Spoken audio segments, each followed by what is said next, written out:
Hello everyone, welcome back! And today's topic is how to play Exploding and Imploding Kittens. Alright, so this is one of my favorite card games so far that I've tried, and I will be happy to impart to you on how this is played. By the way, this video is in Tagalog for my fellow Filipinos out there who wants to play the game. Alright, let's start, but please forgive me if I mess up some of my Tagalog words or my pronunciation because I'm not really good at it yet, okay? Alright, so let's put this aside for one moment and talk about the original Exploding Kittens. So, ang game na to ay tinatawag na Exploding Kittens dahil sa card na to. Ito ang deadly card na tinatawag kasi kapag nakuha mo to, sasabog ka. Yun nga, Exploding Kittens nga, diba? So, pag sumabog ka, patay ka na or out ka na sa game. Ngayon, lahat ng player ay binibigyan ng diffuse card katulad nito. Yan. So, sa isang deck, sa original deck, meron 6 na diffuse card.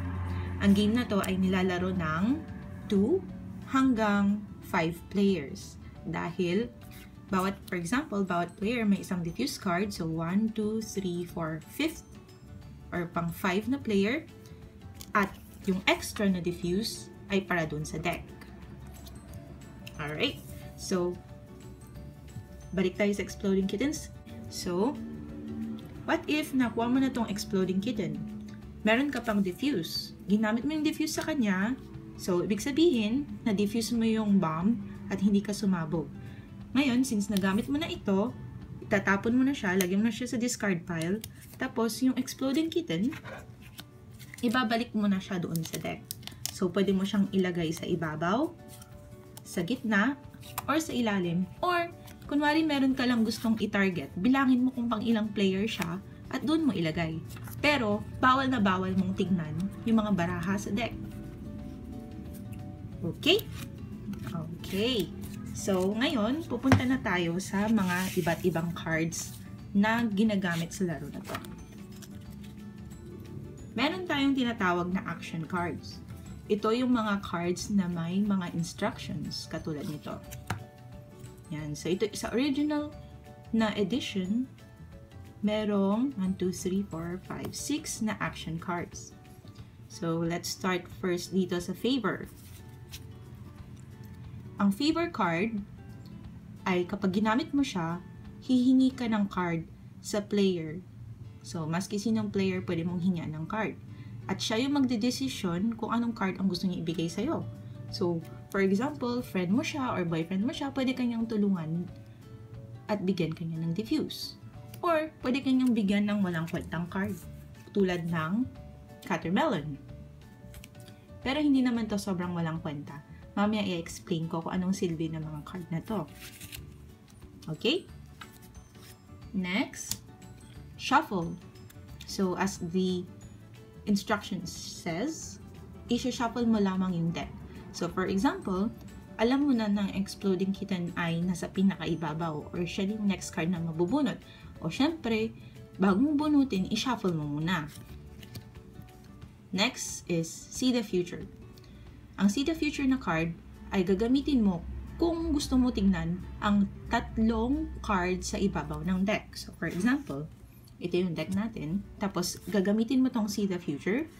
Titignan mo ang 1, 2, 3. Ang tatlong unang card sa taas ng deck. So, nakita mo na safe naman siya at alam mo na ang next na bubunutin mo is shuffle. So, safe ka. For example, nakita mo na ang Exploding Kitten yung nasa una, di ba? So, anong gagawin mo para ma-avoid mo to? Gumamit ka ng ibang action cards. Like, pwede kang gumamit ng skip. Ibig sabihin ng skip, lalampasan ang turn mo. So, pag nilaro mo to, hindi mo na kailangan bumunot. Yung next na player na ang bubunot ng nasa ibabaw. And attack. So, ang attack card ay combination siya ng skip card. Parang nag-skip ka na rin ng turn mo. At the same time, yung susunod na player sa'yo ay bubunot ng 2 cards. So, for example, nakita mo, nag-see the future ka, tapos nakita mong exploding kitten ay nasa pangalawang bunot. So, gusto mo mag-explode yung susunod sa'yo, gamitin mo na siya ng attack card para bubunot siya ng dalawa, tapos, ayun, boom, right? Tapos, okay, itong nope card. Itong nope card ay isa sa mga favorite kong card. Ano ibig sabihin niya? Nope. For example, merong gustong mag-see the future. Pwede mo siyang gamitan ng nope. Sabi mo, nope, dapat agad-agad ibaba mo yan. Kasi ang ibig sabihin ng nope ay pipigilan mo yung action na gustong gawin ng isang player. So, any player, pwede mo siyang i-nope. At the same time, pwede mong ulit, kunwari, ako ang nag-see the future. Ni-nope ako ng kalaban ko. Pero meron din akong nope. So, magka-cancel out siya dahil magiging yap. So, parang sabi mo, hindi. Hindi ako papayag sa hindi mo. Kaya, magagamit mo pa rin yung see the future. Okay? By the way, meron akong very important na sasabihin sa nope card. Hindi pwedeng in-nope ang exploding, imploding, and diffuse. Only other action cards lang ang pwede niyang gamitan. Yan. So, ngayon, punta naman tayo sa mga cards or sa mga extras na walang instruction. At ito yung purpose niya. Yan. So, if meron kang dalawang magkamukhang card, pwede kang bumunot sa player ng card. For example, nilabas ko tong dalawang magkamukha. Sasabihin ko sa katabi ko, pabunot naman ako sa'yo. So, ang difference niyan, at saka yung favor, silang magbibigay sa'yo.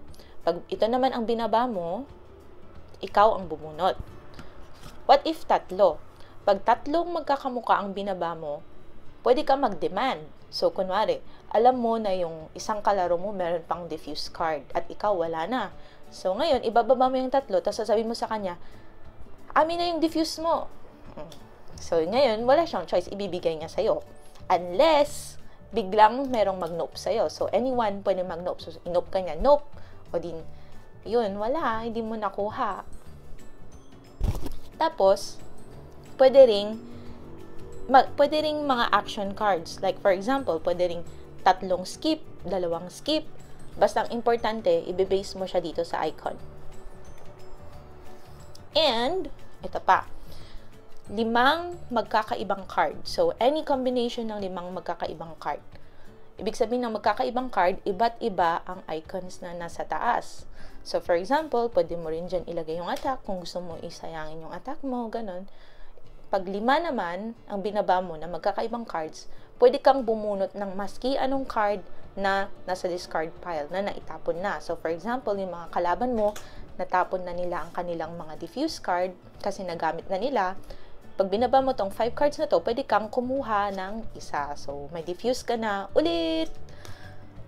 Yan. Okay, so, ngayon, yun yung original version or yung original na deck.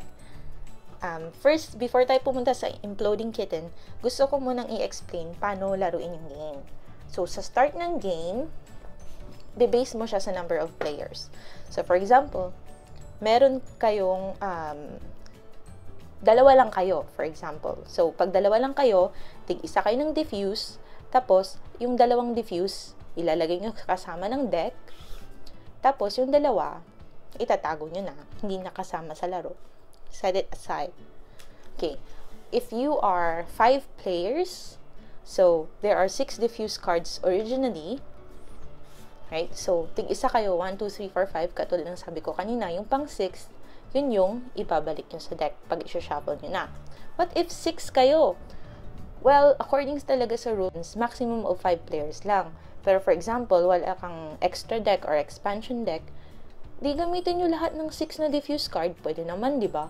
Tapos, yun nga lang, syempre, wala na kayong mabubunot dito sa deck. Pero dito tayo magkakatalo sa Imploding Kittens. Kasi ang Imploding Kittens ay 4 lang. So, ibig sabihin, pag 5 players kayo, 4 ang Imploding Kittens. Pag 4 players kayo, 3 Imploding Kittens. Pag 3 players kayo, 2. And pag 2 players, 1. Alright? Okay. So, okay, back tayo sa rules. So, at first, bibigyan lahat ng player. Sabihin natin, we are 3 players. So, 1 for each. Tapos, tanggalin nyo muna lahat ng exploding tsaka diffuse sa deck. Right? So, since 3 players kayo, you will just use 4 diffuse cards. Lagay muna natin dyan yung isang extra, right? So, ngayon, magbibigay kayo randomly ng, i-shuffle nyo yung deck, tapos magbigay kayo ng 4 extra cards. So, okay. So, ang bawat player, dapat meron siyang hawak na 5 cards at kasama na doon yung diffuse card. And then, after mong ibigay yung mga cards nila, you can put back, ibalik nyo na tong diffuse, at saka yung Exploding Kittens sa game. And then, shuffle nyo na ulit. Okay? By the way, pink yung likod ko kasi meron siyang card sleeves. Right? Okay. So, that's how the game is played. Okay? So, nga pala naalala ko how to play. So, ganito siya. Yung mga action cards should be used first before drawing on the deck. So, let me just put all of these aside for you. Hold on 1 second. Because drawing a card on the deck or kapag bumunot ka na dito, it already ends your turn. So, hindi ka na pwedeng maggumamit ng action cards. So, before ka mag-draw ng card, first use an action card. Like, for example, gamit muna ako ng See the Future before drawing the top card. Or, pwede muna ako muna siyang i-shuffle before drawing the card. Always remember, laging tandaan na to end your turn, draw a card. And you can also, pwede ka rin gumamit ng combination of many actions. Walang limit. So, after ng See the Future, pwede kang mag-shuffle. After ng shuffle, pwede kang mag-favor. After ng favor, pwede kang mag-reverse. For example lang, gusto mo eh. Or, after ng before ka mag-reverse, gusto mo munang mag-draw from the discard pile. So, gagamitan mo muna siya ng 5 different cards. As so. Right? So, there is no limit on how many actions you can play bago ka mag-draw sa deck. Walang limit, walang hangganan kung ilan actions ang pwede mong gawin bago ka bumunot. Basta pag bumunot ka na, tapos na, tama na ang turn mo. Yung iba naman, give chance to others. Okay? Alright. Now, let's go on to Imploding Kittens. So, Imploding Kittens is an expansion deck by Exploding Kittens, of course. It includes, or dinagdagan nila ng 20 more cards. And ito yung mga cards na yun. Okay, so let's talk about this one first, Imploding Kitten. Imploding Kitten means, ganito yan. Ang difference niya sa exploding, ang exploding, pag nakuha mo, meron ka pang chance mabuhay because you can defuse the card. You can defuse the bomb. But if you get this, pag nakuha mo itong Imploding Kitten, yung first player na makakakuha nito ay, syempre nakadapa yan, di ba? Ibabalik niya to sa deck. Okay, this is our deck, for example. Ibabalik niya to sa deck na naka-open na. And then, they can also choose where to put it. Pwede nilang ilagay sa ibabaw, sa somewhere here, sa middle, tsaka sa pinakababa. So, for example, nilagay niya sa top, or sa ibabaw. Ang next player na makakakuha nito is dead. And it cannot be diffused. Okay? So, whoever gets this is dead. So, what happens to this card? It goes to the discard pile. That easy, right? Dali lang. Okie dokie. Let's go to the other cards here. Ito muna. Reverse. So, ibig sabihin ng reverse, ikot lang. Ibahin lang yung ikot. So, for example, clockwise dati, magiging counterclockwise. Parang nag-skip na rin sa'yo kasi sabi niya, end your turn without drawing a card. Okay. Next is targeted attack. So, targeted attack, ang difference niyan sa attack is, yung attack is only played sa next sa'yo. So, for example, yung susunod sa'yo ay yung nasa right mo, siya lang pwedeng i-attack mo. Unlike sa targeted attack, anyone, maski sino na player pwede mo siyang i-attack. Kunwari, may gusto ka lang pagtripan, o di target attack mo siya, diba? Tapos, alter the future. So, what's the difference between see the future and alter the future? See the future is, titignan mo lang yung top 3 cards. While alter the future is, titignan mo at the same time, pwede mo siyang i-arrange sa gusto mo. So, for example, let's get something like this. Okay. So, nung ganito ko siya din, diba? So, ito yung pinaka-third. Ito yung unang mabubunot, second and third. So, ganito ko siyang nakita.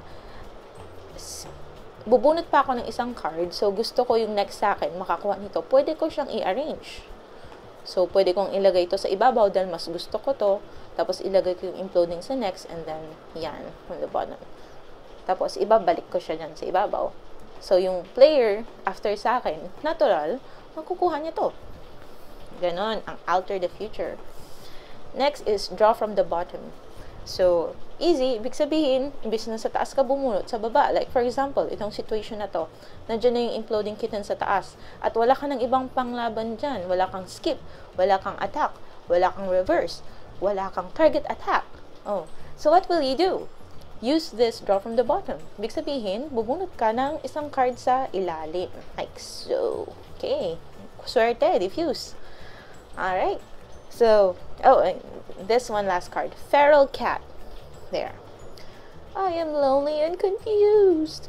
Use any cat card with no instructions on it. So, ang ibig sabihin po niyan is, pwede siyang, parang joker siya. Pwede niyang maging substitute ang ibang card. For example, meron kang isang hairy potato cat. Pag ginamit mo tong feral cat, para ka nang merong extra hairy potato cat. So, dalawa na yan. Pwede ka nang bumunot sa kalaban. Or, if, for example, meron akong dalawang catermelon tsaka isang feral cat, parang tatlo na siya. So, pwede na akong mag-demand. Amin na yung diffuse mo. Ganon. Or, pwede mo siyang card with no instruction. Pwede mo siyang gawin sa 5 of a kind. Like 1, 2, 3, 4, 5. Ayan. Basta extra card siya. It can be any no instructions card. Pero hindi siya pwede maging action card. So, hindi siya pwede maging target, draw, and no. Alright? Okay. So, what did I miss? Meron pa ba akong nakalimutan sabihin na instructions about sa game? Kung meron pa kayong ibang questions, you can comment because I always answer. You can also reach me through my Facebook, Twitter, and Instagram.